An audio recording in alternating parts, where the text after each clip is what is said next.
Welcome to ShiftWatch. I'm your host, Starbuck. In this episode, Mr. Gray on Experiencer Interviews invited me to sit down with him, and we cover inner Earth, Telos, and more multidimensional conditions. Next, the EarthMaster has an update regarding an uptick in seismic activity along the West Coast and into the central United States. Then, Paula Sobolewski shared some recent images she captured with a light sphere over her property while it showed a holographic pattern. And finally, here is more from Dolores Cannon on Beyond Earth Sentient Contact.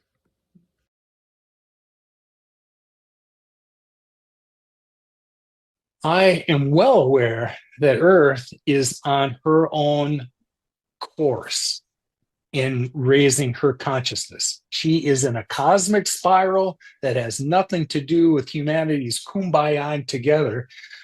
Her vibration is rising, and that's what we're all reacting to. Some of us are just more aware than others, but it is taking place whether we're paying attention or not. The closer it gets to that, the thinner the veil seems to get, the easier it is for us to kind of see it.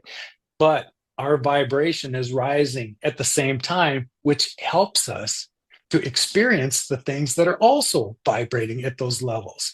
So when we're hearing stories of people that have had these extraordinary experiences, just like yours, here is where things are getting unwrapped. And we're finally putting some form to these ideas we've had before, and we're finding people in environments where we can have these conversations now, and they're not taboo anymore.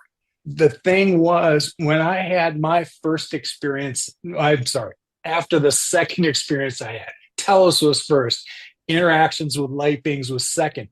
After that second one, when that happened, that's when it occurred to me that somebody was talking about disclosure and what the new efforts are going to be. And in my little head, I'm thinking, how can anyone stop anybody else from having these multidimensional experiences? You can't. So if I'm having them, I'm certain I am not the only one. And in the process of my story kind of making its way out, it was never meant when I got out of Telos to tell the story.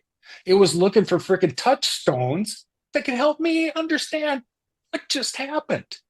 So as the story's gotten out, I've found more people like you, like me, like lots of others, especially have shown up in the last month, that have had extraordinary experiences and just tucked it away.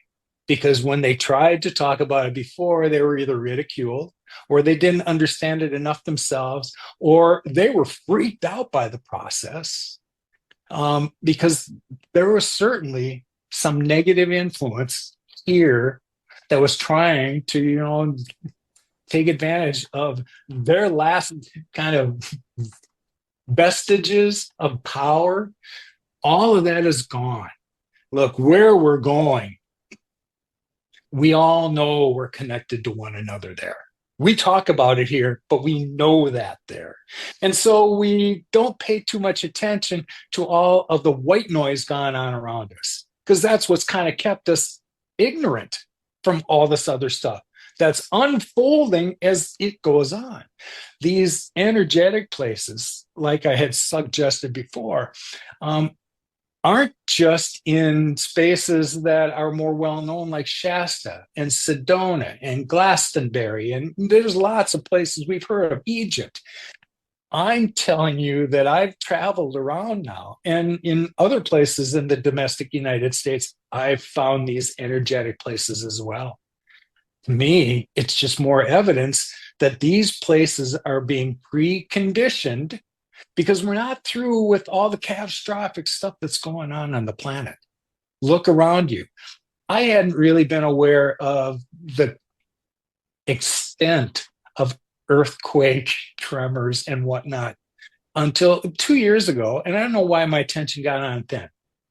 Now, I can tell you that between then and now, the activity has increased substantially because of solar influence that's coming at us and new proton plasma that's coming from the sun that's affecting the Earth. I have now a frame of reference because when I started looking at it a couple of years ago, I was just curious because it just seemed like there was more than one earthquake going on the planet. When I started to look a couple of years ago, there were like 150 of them a day all over the planet. So when you start to understand the tectonic plates and where these things land and why it makes sense, as I've been following this and watching the rise in sunspot maximum, because we're in the middle of it now, that is the phenomenon that's triggering all the stuff that's going on Earth. So all the seismic activities, volcanoes, earthquakes, tsunamis, and all, look at the flooding. We have not been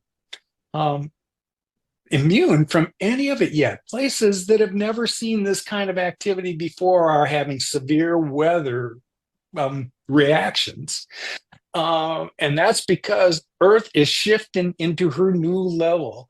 And when this energy hits her, she's just like a capacitor, not really unlike us human beings. We take in energy and it has to be expressed somehow. That's what's taking place here now. So where I was used to seeing maybe 150 earthquakes on the planet a day, we're seeing those types of things in swarms within a day. 150 of them at a time in places like Southern California, just off the coast of Northern America. And then over in Japan, holy cow, this isn't just a domestic United States thing that we're looking at, although that seems to be our frame of reference. This is taking on a whole different life on the globe. And we aren't that far away from where we're actually overdue from the planet actually pole flipping.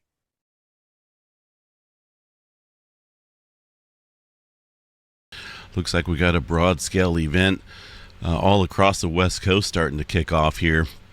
A lot of earthquake activity coming in early this morning and just now. Missy Mimi's felt this earthquake here just outside of Willows, a 3.3 earthquake. We're out here just outside of Willows in the Chico area here in Northern California. I did not feel this earthquake. Of course, I was out doing some stuff here, moving around. But Missy Mimi's here in the living room, felt it, and felt like a little jolt. And the birds here, our parakeets, started acting crazy about that time as well. So we got some movement stirring up here outside of Willows. 2.7 was prior to this 3.3. Somewhat deep as well. That has a lot to do with the strain out here across the West Coast. A lot of movement also here at the southern end of the Cascadia subduction zone, where we're seeing some elevated movement as well. Just after midnight of 1.9, southern end of the Cascadia, and then we started getting some movement here across this plate boundary, which is the Juan de Fuca plate and the Pacific plate boundary. And then another earthquake in that same region, followed up a few minutes later by some adjustment back over here across the southern end of the Cascadia megathrust area. So a lot going on out here today on a broad scale, even some movement up into Washington with a 2-pointer all across the West Coast. This is a pure sign of strain out here against the plate boundary, so be on guard. A lot of movement stretching up here from the Garlock Fault Shear Zone there in Southern California all the way up here across this mountain range through Utah. Things are definitely on the uptick out here in the last 24 hours. So we got to, just be on guard here. These little earthquakes give us a friendly reminder here that we live in earthquake country, even though, I don't think there's any surface faults here directly underneath this region. More so across the west side of the valley. There's a Great Valley Thrust Fault here on the west side of the Sacramento Valley. And that can see some earthquake activity on occasion, but this is relatively deep, about 15, 17 miles deep underneath this area. And I think it has a lot to do with the Cascadia subduction zone over here. A portion of it does extend underneath Northern California. It is a major subduction zone. Let me show you guys what I'm talking about here. Let's go over to the tremor map. In fact, yesterday we seen some elevated tremor down here across Northern California. Okay, so if you look on the map here, these show a whole bunch of little red dots. Now, these are not earthquakes, but tremor counts, and they're not at the surface level. They are downstream of the subduction zone. Here's the subduction zone. The further right you go here on the map, the deeper it would be in a sliced image, if you can think there in your mind. I do have a couple images here, but I don't have them pulled up right now. So what's going on is we're getting that tremor downstream here into the deeper areas of the Cascadia, adding stress, not only upstream here, where we've seen that bouncing back and forth of earthquake activity here recently, but also it looks like we're seeing some deeper, but in this case, I guess it would be more shallow adjustment here across the Sacramento Valley. This tremor activity occurs 35 to 45 kilometers deep into the subduction zone. This activity this morning outside the Willows area, a little bit in a little odd area, a little bit more south than I would expect the subduction zone to be, but I think it's all just got to do with right now the strain out here across this plate boundary. And not only there, as I mentioned, but up all along the coastline there into Washington and the Cascades there, also down into Southern California. Things are lighting up all over the place here.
Jordan.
When they travel by shifting their vibrations and frequencies.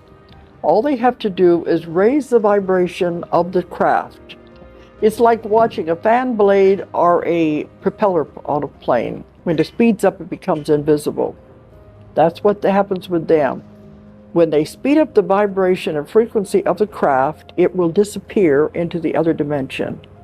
People have reported seeing a light in the sky will suddenly blink out.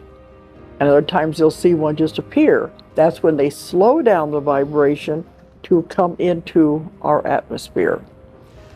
This is very hard on them. They don't like to be in our density. This is a very low, dense vibration. They would rather stay out of our atmosphere. So when they have to send the beings down to do the samplings and the testing on the humans and take them, they will always come in the small craft, and you will usually see the little gray beings. The little gray beings have been created to withstand the density of the earth, the heaviness.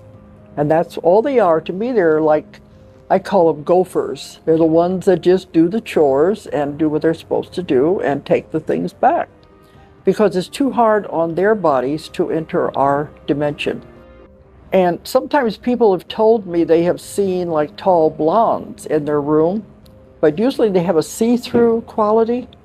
This is because it's not really them. It is like a holographic projection into the room of this being, because they don't want to experience that. So you're going to see more of the little beings in the smaller craft than you will the others, and the large craft stays out of the atmosphere. Occasionally, a person has to have tests done that will have to be done on the larger craft. In that case, they will take the person and they have to speed up the vibration and frequency of the human body so they can exist in that environment for a short period of time. They do it as quick as they can because it's very hard on the human body. And they put them into a hypnotic-like state because they don't want them to remember, they don't want it to hurt the psyche. So they take them on board the larger craft and do what they have to do and bring them back. Now, I have had people talk about waking up feeling paralyzed and with bruises on their body. And they'll say, what happened? Did they take me and beat me up? All that happened was when you do this raising of the vibration and lowering the vibration again, they said they have to lower the vibration to bring you back. Just that act of breathing can create bruises on the body because the molecular structure and the cellular structure is not by the right vibration. And then when they come back into the body, it takes a few seconds to get back into this vibration and to hook it all up again, so they have this feeling of paralysis if they happen to wake up at the wrong time. And the bruises are just from the shifting of the dimensions. To me, that makes a whole lot more sense.